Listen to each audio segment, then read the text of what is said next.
तुला तुझे बाबा आणि तुझ्या बायकोमध्ये निवड करायला लागेल।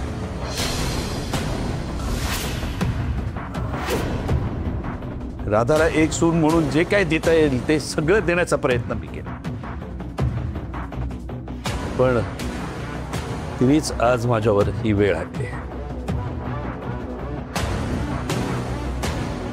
विजेंद्र, अरे असं नको बोलूस। राधाचा काहीतरी गैरसमज झालाय। नाही आई, गैरसमज नाही, गैरसमज आणि गैरसमज होतो ना तो एकदा दोनदा होतो।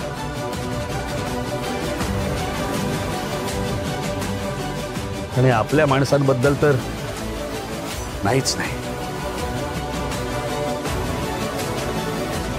माझ्या सुनेवर राधावर विश्वास होता ग।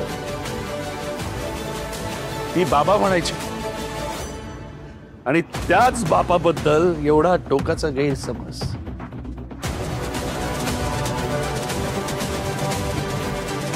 ठीक आहे, राधाला अजूनही जर असं वाटत असेल ना की अयोग्य अवैध काम करतो तर ते तिने पुराव्यासहित सिद्ध करून दाखवावं। मी सगळ्या घरच्यांसमोर शब्द देतो की तत्क्षणी मी हे घर सोडून निघून जाईन।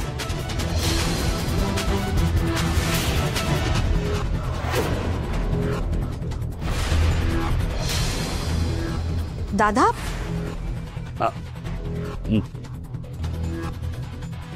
आता निर्णय तुला घ्यायचा आहे करायचास तुला।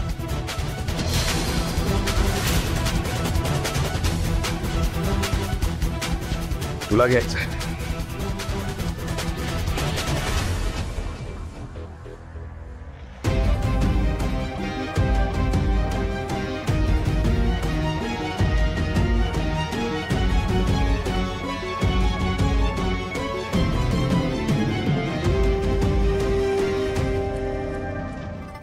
एकदाच त्या राधाला घराबाहेर काढलं की डोक्याची कटकट संपेल माझ्या। वैताग वैताग वैताग आणलाय नुसता।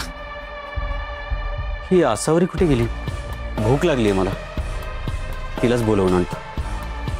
नाही नाही नको बाबा, तिला बोलावून आणलं तर ती मला काही खायला देण्याऐवजी माझंच डोकं खात बसेल। त्यापेक्षा बाहेरच जातो मी, जाऊ दे।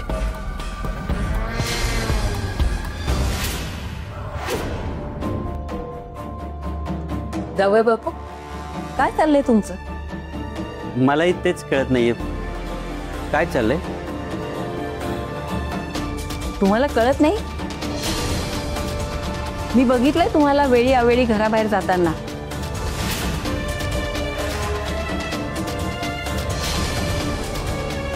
अहो अहो सांभाळून।